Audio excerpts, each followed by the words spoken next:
The following is a lecture on the Srimad Bhagavatam, Canto 1, Chapter 5, Text number 1. Narada instructs Vyasdev, given by Shriman KratuDas Adhikari, recorded on June 30th, 2010 in Slovenia. Translation. Suta Goswami said, "Thus the sage amongst the gods, Narad, comfortably seated and apparently smiled, addressed the rishis amongst the Brahmanas with Vyas." So here Suta Goswami is saying that Narada Muni, who is the spiritual master of Srila Vyasadeva, he smiled and addressed Srila Vyasadeva. Addressing Vyasadeva, the son of Parashar, Narada inquired, "Are you satisfied by identifying with the body or the mind as object of self-realization?" So when you meet other spiritual personality, then you greet him and address him by inquiring from him about his spiritual well-being. So Narad Muni, as a spiritual master of Vyasadeva, is inquiring from Vyasadeva, "Are you satisfied by identifying with the body or the mind as object of self-realization? Your inquiries were full and your studies were also well fulfilled, and there is no doubt that you have prepared a great and wonderful work, the Mahabharata, which is full of all kinds of Vedic sequences elaborately explained." So he is asking that you have studied, your inquiry were full and your studies were also well fulfilled. And there is no doubt that you have prepared a great and a wonderful work called Mahabharata. So this Mahabharata is full of all kind of Vedic sequences elaborated and explained. So Mahabharata is the compilation of Srila Vyasadeva for less intelligent class of man. So he is saying to Vyasadeva that you have done so are you satisfied? And further, Narad Muni says that you have fully delineated the subject of impersonal Brahman as well as the knowledge derived therefrom. Why should you be despondent in spite of all this, thinking that you are undone, my dear Prabhu? So Narad Muni is addressing him as Prabhu. Srila Vyasdev, exalted personality, and he is also a disciple. But Narad Muni is addressing him as Prabhu. So he is saying that you have fully described the impersonal Brahman, impersonal aspect of God. You have described, as well as knowledge derived from impersonal aspect of God. The impersonalists generally they come up with the goal of deriving knowledge. So you have done that, Srila Vyasdev. You have done that. So why should you be despondent? Why should you be unhappy, distressful? You have compiled so much literature, Vedanta Sutra, and Puranas, 17 different Puranas, and Mahabharata, a big, huge compilation. You have done so much, and still you are despondent. Why? Narad Muni is asking Vyasadeva, why you are so much morose and unhappy? You have done such a great task of writing Vedic literature. Volumes and volumes, hundreds and thousands of slokas, Vedanta Sutra, Mahabharata, and 17 Puran. So much literature you have done, written. Why should you be despondent? So Vyasadeva is saying now, Sri Vyasadeva said, "All you have said about me is perfectly correct. Despite all this, I am not pacified. I am therefore question you about the root cause of my dissatisfaction.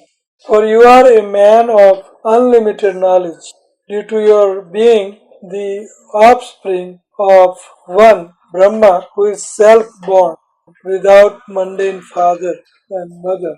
Srila Vyasdev is saying, all you have said about me is 100% correct. But even though I have compiled so much Vedic literature, still my mind is not pacified and I am totally dissatisfied. So you are the personality. Vyasdev is addressing Narada Muni, that you are the personality of having full knowledge from your father, Lord Brahma, who is born of not ordinary father and mother, but Lord himself. From Lord's navel comes the lotus. It's not small lotus flower or something. The huge lotus. The Lord is also huge. So this lotus is Brahmaloka, a planet called Brahmaloka. So Lord Brahma was born on that lotus. And that's why he is addressing without father, mundane father and mother. That means Lord himself. So, my Lord, everything that is mysterious is known to you because you worship the Creator and a destroyer of the material world and the maintainer of the spiritual world, the original personality of Godhead, who is transcendental to the three modes of material nature. So, Vyasdev is addressing his spiritual master, my Lord. So, this is how one should address each other, spiritual master and a disciple. The spiritual master address disciple as Prabhu, and disciple also addresses spiritual master as Prabhu. Respect. So, my Lord, everything that is mysterious is known to you because you worship the Supreme Personality of Godhead. So, everything is known to you. Like the sun, your goodness can travel everywhere in the three worlds, and like the air, you can penetrate the internal region of everyone. As such, you are as good as the all-pervasive Super Soul. Please, therefore, find out the deficiency in me, despite my being absorbed in transcendence under disciplinary regulations and vows. So he is addressing Srila Narada Muni that you are like an all-pervasive super soul within everybody's heart. He is saying to Narada Muni, you are also within everybody's heart. So you are also in my heart and you know what is going on in my heart. So please find out my deficiency and tell me about my shortcomings, why I am despondent, why I am unhappy. Narada Muni said, we have not actually broadcast the sublime and faultless glories of the personality of Godhead. That philosophy which does not satisfy the transcendental senses of the Lord is considered worthless. So Narada Muni is saying, you haven't sung the glories of Lord. Till now, all you have explained in your writings is how to get to the point of sense gratification. Dharma, Artha, Kama and Moksha. So you explain Dharma, Artha, Kama, religiosity, economic development and sense gratification. So you have explained this to people and made them more bewildered because you have not given them the Supreme Personality of Godhead and His transcendental yash, transcendental glories. You haven't described that. The transcendental exchanges, loving exchanges between Lord and His devotees. You have not described this. On the contrary, you have described how one can attain sense gratification, heavenly planets, heavenly delights, the heavenly drinks, somras, and heavenly girls, Urvashi and Jamba. So you have described throughout Vedic literature how one can engage into sense gratification. But you have not described transcendental glories of the personality of Godhead. So how can you get satisfied? That philosophy which does not satisfy the transcendental senses of the Lord is considered worthless. So we have described everything and anything but transcendental glories of the Lord. So it is worthless, it is useless. It doesn't make sense. So how can you get satisfied? So further he says, although great sage, you have very broadly described the four principles, beginning with religiosity, religious performance. You have not described the glories of the Supreme Personality of Godhead, Vasudeva. You have only described dharma, artha, kama and moksha in this compilation of yours up till now. The 17 Purans, Vedas, Vedanta Sutra, and corollary literature. You have compiled these things, but only for Dharma, Artha, Kama, and Moksha. Not even Moksha, Artha and Kama, sense gratification. So how can you get satisfied? So he says, those words, Vayasam Tirtham, these are very important words, 10 words. Those words which do not describe the glories of the Lord, who alone can satisfy the atmosphere of the whole universe, are considered by saintly persons to be like unto a place of pilgrimage for crows.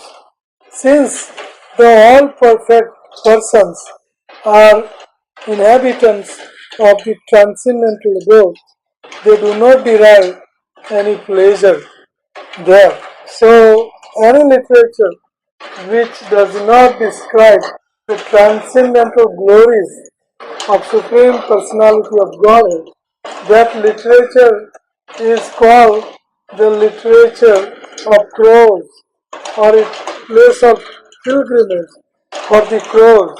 In another word, it is useless literature. The crows, they look for garbage and they go for garbage. So that literature, up till now, whatever you have written, that literature is like a garbage. Crows looking for garbage. So it's no good. How can it satisfy you?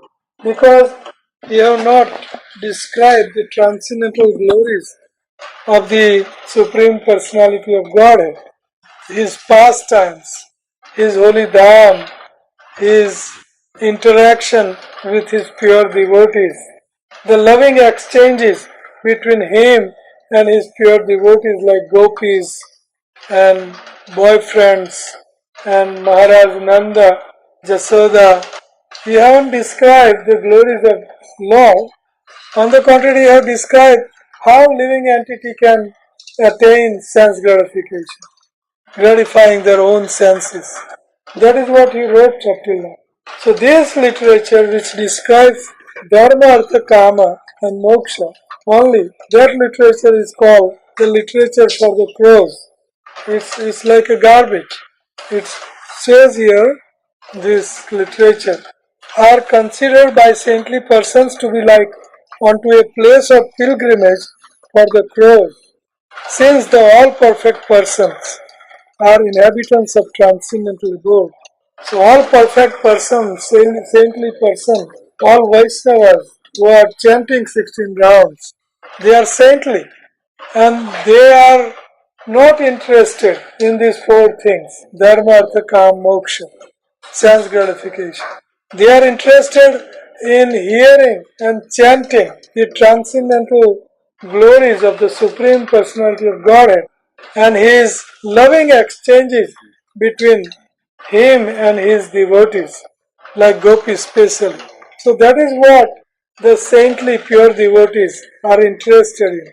So how can you get satisfied by describing this Vedic literature that is only deals with dharma, artha, kama, moksha, sense gratification?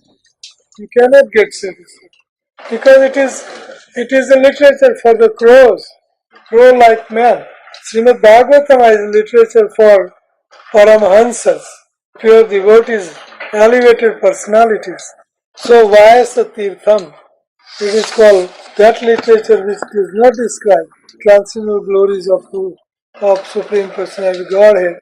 That is called Vyasa Tirtham, meaning it is a place where crows always like to go, or Tirtha, going. And those Tirtha, Vyasa Tirtha, the crows Tirtha. So this Vedic literature you up till now wrote is useless garbage. Why? Because it's stated in this further sloka, 11. So 11 sloka everybody must memorize. It's a very important sloka. Prabhupada quotes this sloka quite many times. Tadvag vishargo janatab viplavo yasmin pratisloka abadva api namani anantasya yaso ankitani yat srunvanti gayanti grananti sadhava. On the other hand, that hand Vyasdev means literature for the crows. And on the other hand, the literature which is full of description of transcendental glories of the name, form, pastime, paraphernalia, etc. of the ultimate personality of God is a different creation, full of transcendental words, directed towards bringing about a revolution in the impious lives of the world's misguided civilization. Such transcendental literature, even though imperfectly composed, are heard, sung, and accepted by purified men who are thoroughly honest. So, on the other hand, that literature which fully describe the transcendental glories, name, form, pastime of Supreme Personality of Godhead is the literature which is full of transcendental words directed towards bringing a revolution in the human society. But because it is describing the transcendental glories of the holy name, form, pastimes of the Lord, this kind of literature is sung and heard and propagated by these kind of honest men. So, this is the literature which will bring revolution in the heart of materially motivated people in the human society. Why? Because it describes the transcendental name, form, pastimes, paraphernalia of Supreme Personality of Godhead. So it is very important literature. So we have very little time in our life. I mean, hardly we can read half an hour a day. Hardly. And in that half an hour that we got for reading in a day, we read newspapers and magazines and all kind of rubbish things. So wasting time, wasting time. But this kind of literature, Srimad Bhagavatam, is sung, Srunvanti, Gayanti, Grananti, Sadhava. A saintly person within that half an hour will hear, will sing and will accept this literature, Srimad Bhagavatam. So this is very important instruction. But because we don't have much time for reading, we must condense our reading to Srimad Bhagavatam. We should only read Bhagavatam. Why? Because it will bring revolution in our heart. It will purify our heart. And it will bring revolution in our heart. Why it will bring revolution in our heart? Because the Srimad Bhagavatam is only propagating the glories of Supreme Personality of Godhead, Sri Krishna Vasudeva. His name, form, pastime, paraphernalia, devotee, his exchanges with his devotees, loving exchanges in Vrindavan. The Srimad Bhagavatam is full of narration of how Krishna deals with his devotees, how devotees deals, enjoys with Krishna. So with that little amount of time we have in a day, we must read Srimad Bhagavatam. Why? Because it will bring revolution in our heart. It will purify our heart. It will bring change in our heart. It will flood our heart with transcendental love of Krishna. And when we love Krishna, then automatically we love His creation. The birds, the bees, the trees, human beings. This is what this literature is about. Srimad Bhagavatam. So we must not read anything else but Bhagavatam. Why? because we have very little time in our life in a day.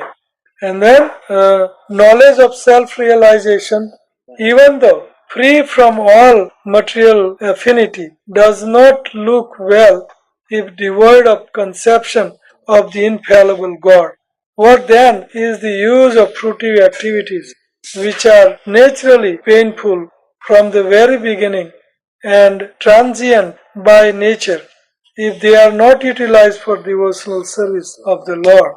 So knowledge without self-realization, knowledge without Lord's transcendental glories, and literature without transcendental glories of the Lord is useless. So he says, O Vyas, your vision is completely perfect. Your good fame is spotless. You are firm in vow and situated in truthfulness. And thus you can think of the pastimes of the Lord in trance for the liberation of the people in general from all material bondage. So Narada Muni is saying that to the Vyasdev that please you write a literature which describes the pastimes of the Lord and which can give people in general the love of Krishna by hearing about Krishna, by hearing about his devotees. So whatever you desire to describe, that is separate in vision from the Lord. Simply react with different forms, names and results to agitate the mind as the wind agitates a boat which has no resting place. So up till now, whatever you return, that bewilders the mind of all the human beings. And what is that bewilderment? That I want sense gratification, more sense gratification, more sense gratification. And they run after sense gratification. It is like a boat which has no shelter and which is in a world of hurricane and Chakravak. It is written in Chakravak. It is going around and around without shelter. So just imagine you are in a boat which has no captain in the right middle of the ocean and boat is caught by hurricane or tornado, wind, and you are in it by yourself having no shelter. So this literature is like that. If you read other literature, it will create hurricane in your mind and you will have no shelter and you will wander about in this material world for time immemorial. So that is the kind of literature you wrote so far. The people in general are naturally inclined to enjoy, and you have encouraged them in that way in the name of religion. This is verily condemned and is quite unreasonable because they are guided under your instructions. They will accept such activities in the name of religion and will hardly care for prohibitions. So people are already in sense gratification and you have described even more sense gratification for them. So they will engage themselves in more sense gratification. So what ghastly work you have done? How can you get satisfied? So please write some literature that describes the transcendental glories of Lord Sri Krishna and his exchanges with his devotees. The Supreme Lord is unlimited. Only a very expert personalities retired from the activities of material happiness deserves to understand this knowledge of spiritual values. Therefore, those who are not so well situated due to material attachment should be shown the way of transcendental realization. By your goodness, though descriptions of the transcendental activities of the Supreme Lord through the transcendental activity of the Supreme Lord. I think my time is up, but I'll read through one or two more slokas because it is important. One who has forsaken his material occupations to engage in the devotional service of the Lord may sometimes fall down while in an immature stage, yet there is no danger of his being unsuccessful. On the other hand, a non-devotee, though fully engaged in occupational duties, does not gain anything. Very important. This Prabhupada is quoting this sloka 17 quite often, important. Memorize this sloka. Tyaktva swadharmam charanambujam harer bhajan apakvatha patet tato yadi yatra kva va bhadram budamushyakim ko vartha apto bhajatam swadharmatam. Even if somebody falls down from executing devotional service, there is no loss. But according to you, whatever you wrote so far, if somebody engaged in his occupational duty does not know anything about the glories of the Lord, what is the use? There is no fall down on the part of devotee, even though he may fall down temporarily, because they are properly situated in transcendental loving service to Krishna. There is no any kind of loss. Persons who are actually intelligent and philosophically inclined should endeavor only for that purposeful and which is not obtained even by wandering from the topmost planet Brahmaloka down to the lowermost planet Patal. As far as happiness derived from sense enjoyment is concerned, it can be obtained automatically in course of time, just as in course of time we obtain miseries even though we do not desire them. My dear Vyas, even though a devotee of the Lord Krishna sometimes fall down, somehow or other he certainly does not undergo material existence like other fruity workers, etc. Because a person who has once realized the taste of the lotus feet of the Lord can do nothing but remember that ecstasy again and again.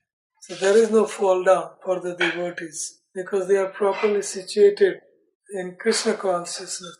While on other hand, whatever you wrote for sense gratification, even though they can attain Brahma Loka, highest Swarga Loka, there is no gain of any kind. They will remain frustrated throughout their life. The Supreme Personality of Godhead is Himself this cosmos and still He is aloof from it. From Him only has this cosmic manifestation emanated. In Him it rests, and unto Him it enters after annihilation. Your good self knows all this. I have given only a synopsis. So Narada Muni spoke to Vyasdev how he should write Srimad Bhagavatam, and then he's compiling. So any question? You said the devotees that pass the taste of lotus feet always remember the Krishna. That's right. That is right. How do you know if you pass a test? How do you know if you pass it? Very good question. So there are many tests, but simple words. How much you are not interested in this material world. How much you are not loving material world. That much you are loving Krishna. That is the simplest answer. But otherwise, Rupa Goswami in Bhakti Rasamrita Sindhu is giving step by step advancement towards love of God.